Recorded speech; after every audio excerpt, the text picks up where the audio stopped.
Hello gamers, it's SoftKitty99 and today we're in Parkitect. In the last episode we took a look at sheer cliffs, and today it's the final scenario of the campaign. We're on the haunted island for Zalgonia. A mansion with a large mountainous estate is believed to be haunted, so you are able to purchase the land for a low price. Can you attract enough guests to turn the estate into a thriving theme park despite the ominous legends, horrifying weather and ghoulish terrain? Scenario: have at least 500 guests in your park, have a happiness rating of at least 75%, have no loan debts, and your optionals are to have at least 250 guests in your park, which is halfway to this goal, and to complete all non-optional goals by the end of June year 5. I found this one quite fun actually because the terrain is so different. It is spooky, it's Halloween themed, it's the perfect map to build a Halloween themed park on. So if that's what you would like to try and build, then this is a great place to do it. So let's take a look at the terrain. So you've got this like ash terrain all around your park, and it starts with a few of the green weeping willows but lots and lots of brown little pointy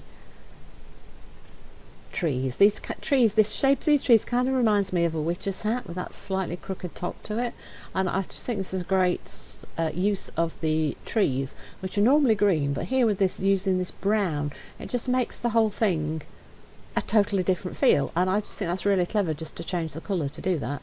You've also got a lot of these trees that are just bare branches utilised in the terrain to build around. So this is the terrain that it comes with in the scenario park area as well. Here, look, so it's like this when you first get it, and some of the spooky trees as well around. And the park, the feature of the park, that mansion that they were talking about, is right here. Why does it always rain when I try and record?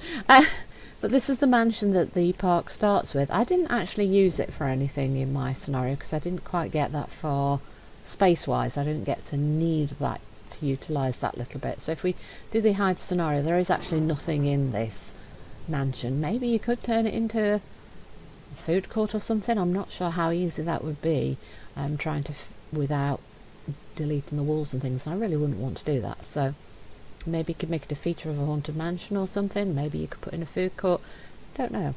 Interested to see what people come up with using these pre-built buildings, because I always find when I try to adapt them, I end up quite often having to delete half the house to be able to place things because I just can't figure out how to do it otherwise. But it does look like quite a nice little spooky mansion, so it's a great bit of inspirational architecture if nothing else, isn't it? So here is the park. So shall I zoom out and show you what I built? Just a quick overview so you can see what I built. Here's your entrance where people come in, and it does start with this building here.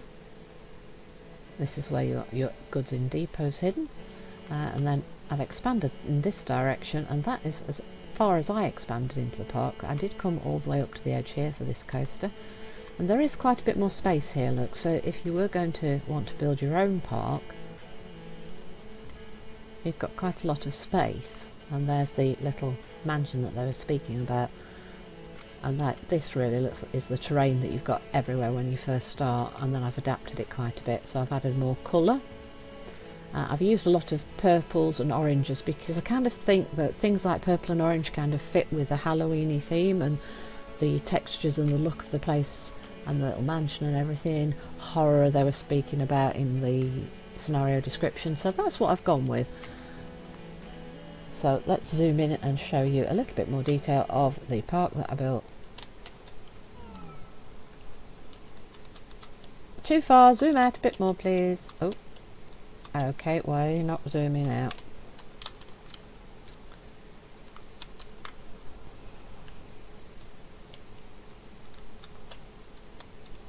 Thank you. It wasn't responding there for a second. I think it was trying to save as I was trying to get it to zoom out, so the two were conflicting with each other. So here's the view that they get as they come up to the park, the guests.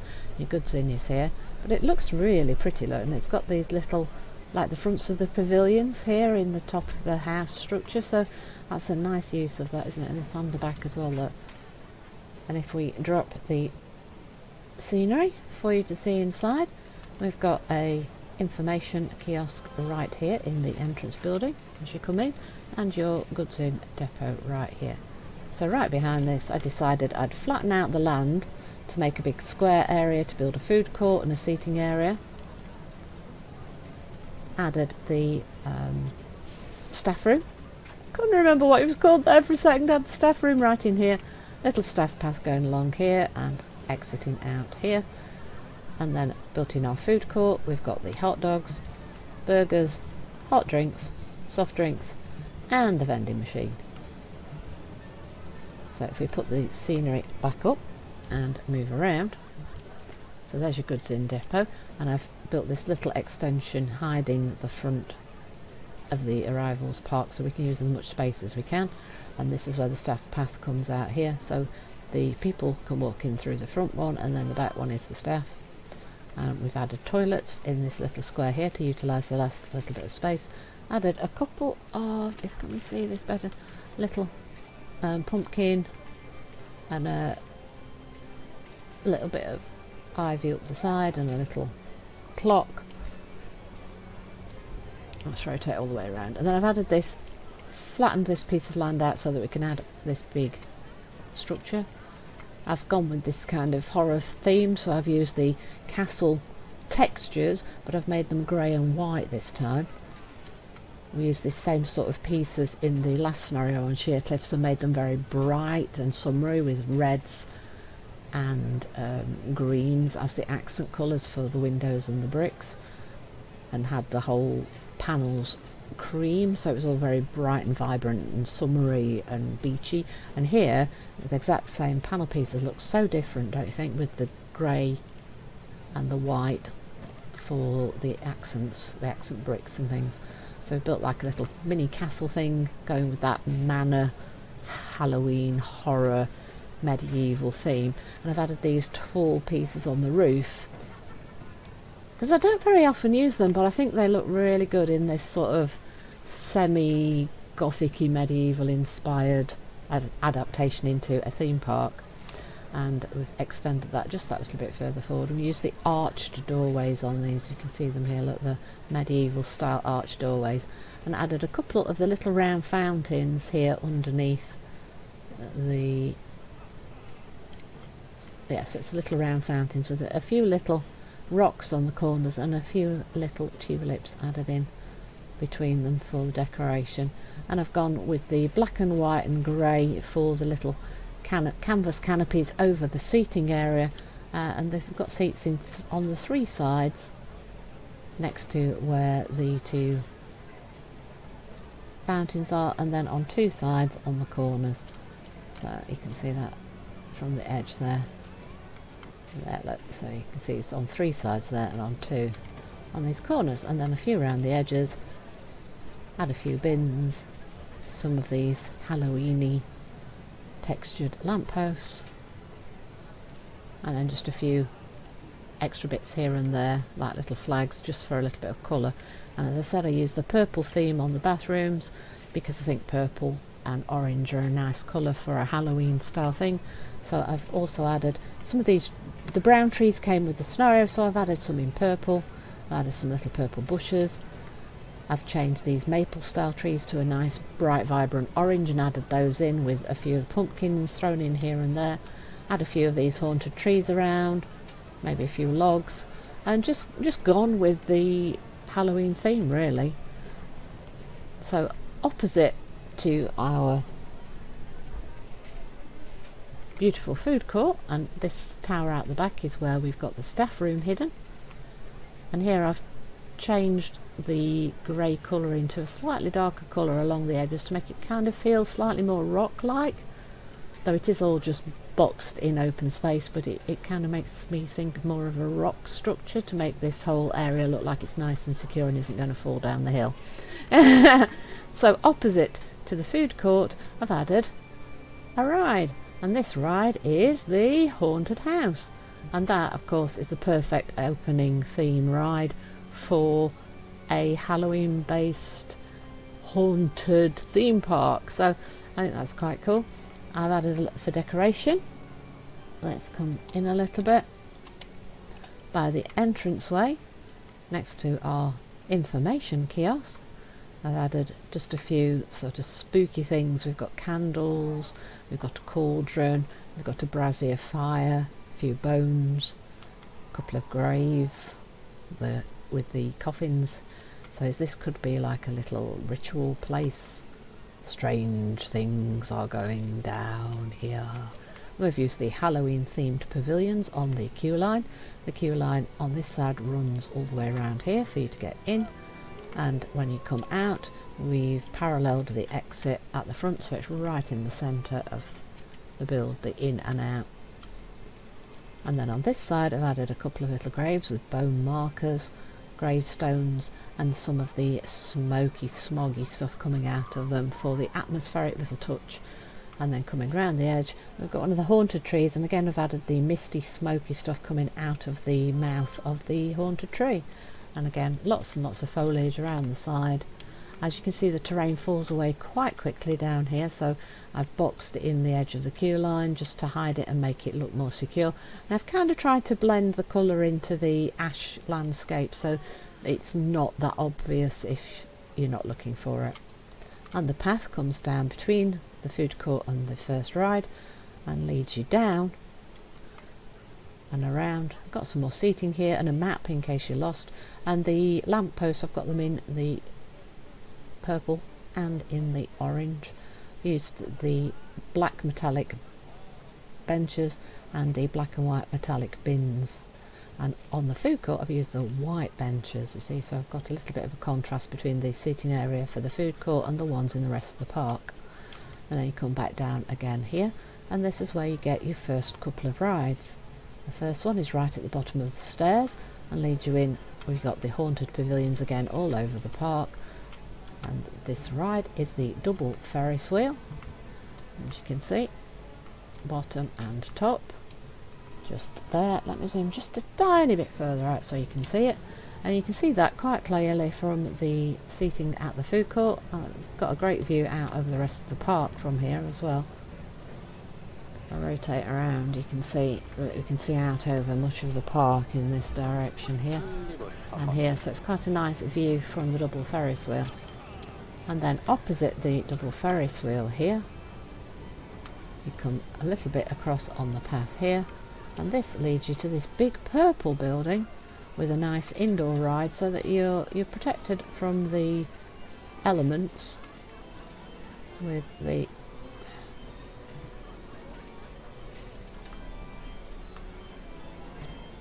orbiter. That's right, I thought that was what it was called, but I just wanted to double check because I'm not that great with names of things.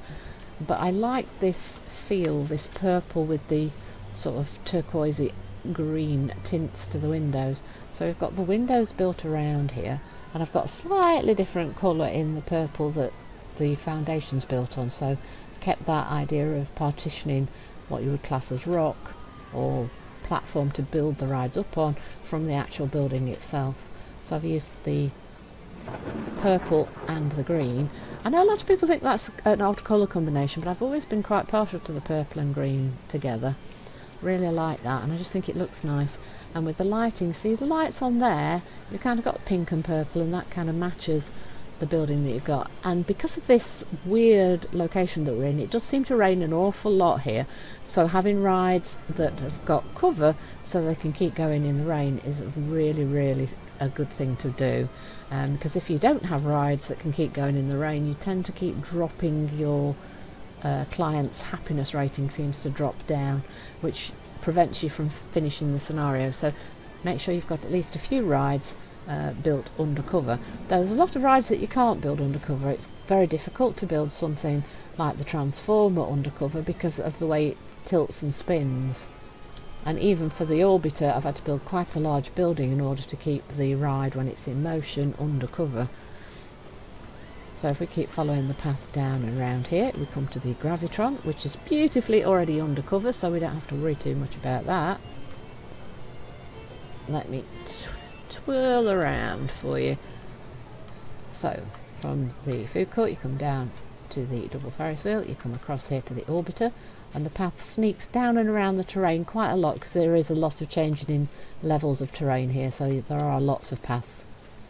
Come down again here, across again here, that brings you to the orbiter, down again here, and this way, from right here, you've got two choices of direction. You can go this way and down here, or you can come this way. You have to come this way to get to the queue to lead you into the Gravitron, but if we go this way, there's the toilet, look, right on that path here. If we go across this direction, past the spooky trees, down a little bit further, we come to that transformer that we saw from our building up here. Opposite the transformer, we have a Skyfall, which is one of the drop towers. I've made that into purple. Look, I love the purple theming in this park. Purple and green on a lot of the rides in this park to keep everything unified and themed to the Halloween themes. So you can see what I've gone with. I've gone with purple and green for most of the rides, some of the buildings, and I've added orange in as an accent colour for the foliage and stuff. There goes the drop tower, starting to go up. There we go, and there's the other one coming down. And it's saving again. It pauses the game every time you save. Come a little bit further, we've got another toilet here, and we've got the turbine again here. Quite a tall one, and this time it's in green and purple. And there is the entrance here to one of our coasters,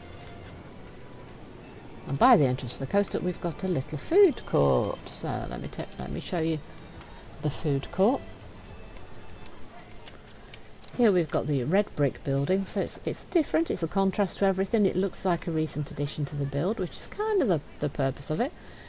We've got a souvenir shop, which we didn't have in the other area, hot drinks, which we did, burgers again, which we did, and balloons, which we didn't either. So we've got the souvenir shops and one food and drink shop here.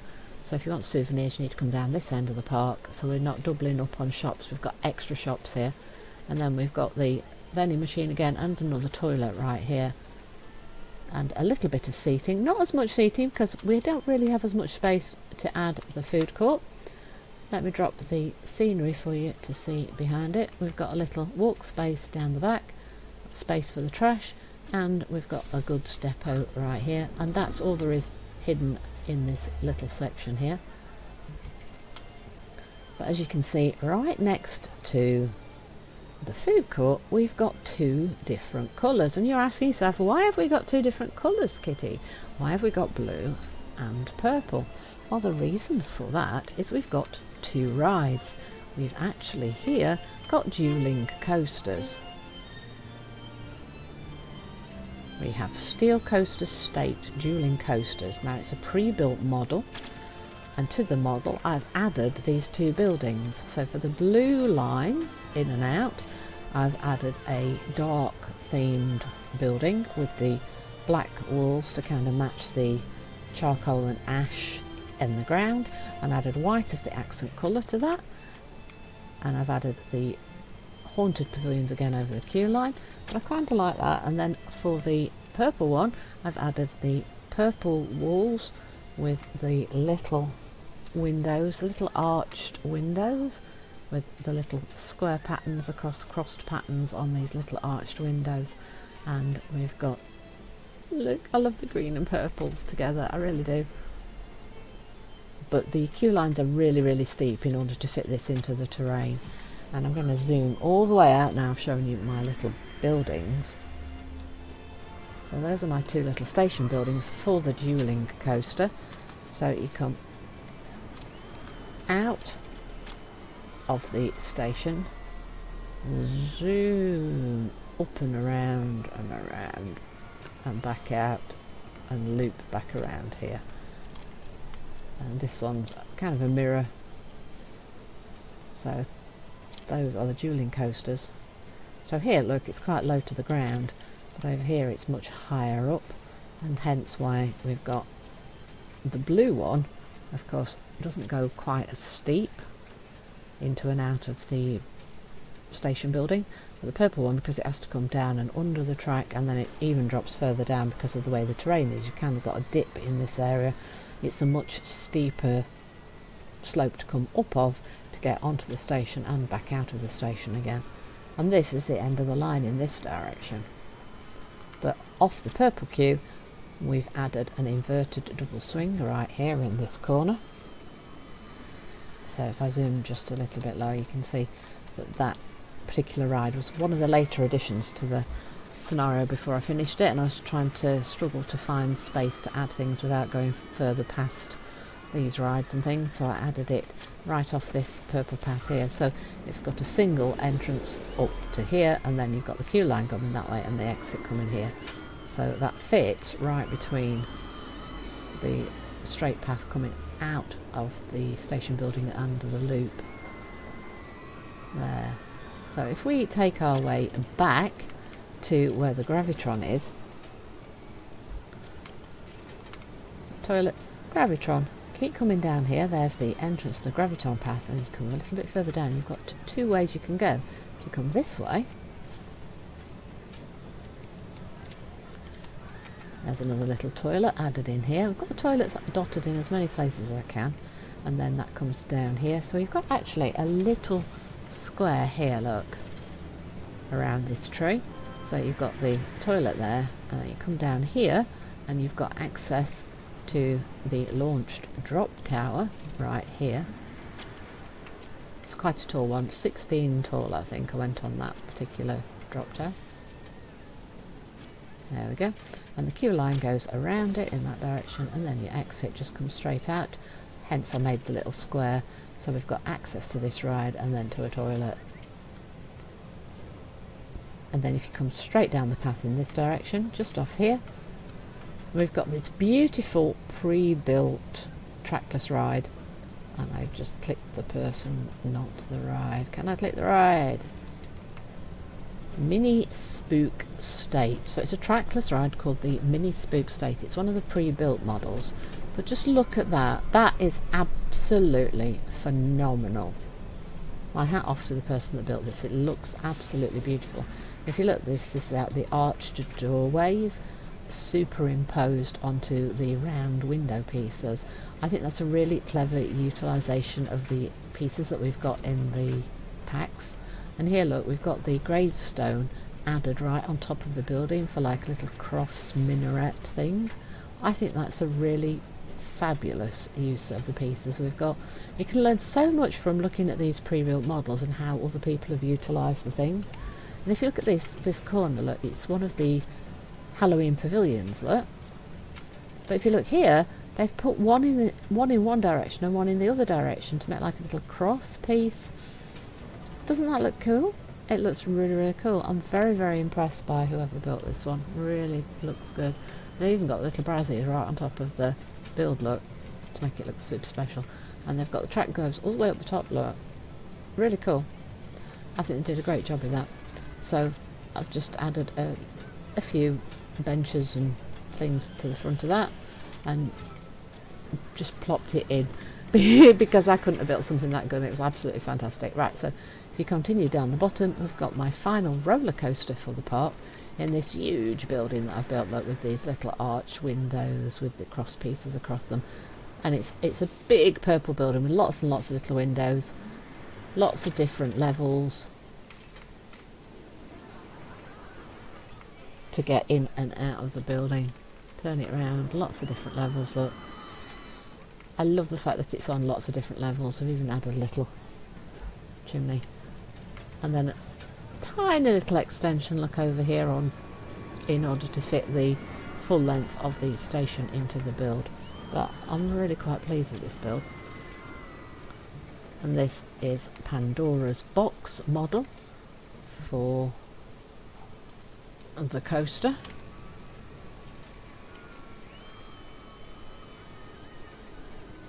So it comes out of the station and heads up the lift hill here.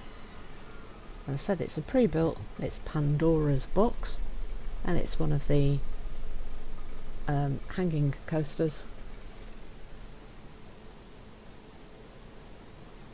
I love the turn there in the initial drop, and it goes through a little tunnel because of the terrain imperfection. So I've added a little bit of ivy and some of the plants on top of the tunnel just to disguise it a little bit. rather than doing a big box structure or a building to hide it. I just thought I'd try and use some plants, do something a little bit different with it. It's not a perfect hiding for it, but my scenario finished before I came back to do anything a little bit more permanent. But I really like the layout of this. The floorless coaster, it's really cool actually. It looks like you can do an awful lot of things with these. So as I said, this is the final scenario for Parkitect's campaign. So in the next episode I shall be thinking about trying to build my own park. So now I've got to come up with a name for my own park to start the series with. If you've got any ideas about what I could call my park, please pop them in the comments below and let me know what you think I should call it. So that is my build for Zalgonia, the final scenario for Parkitect's campaign. Hope you've enjoyed today's episode. Please don't forget to like, comment and subscribe, and I will see you in the next one. From SoftKitty99, goodbye and happy gaming!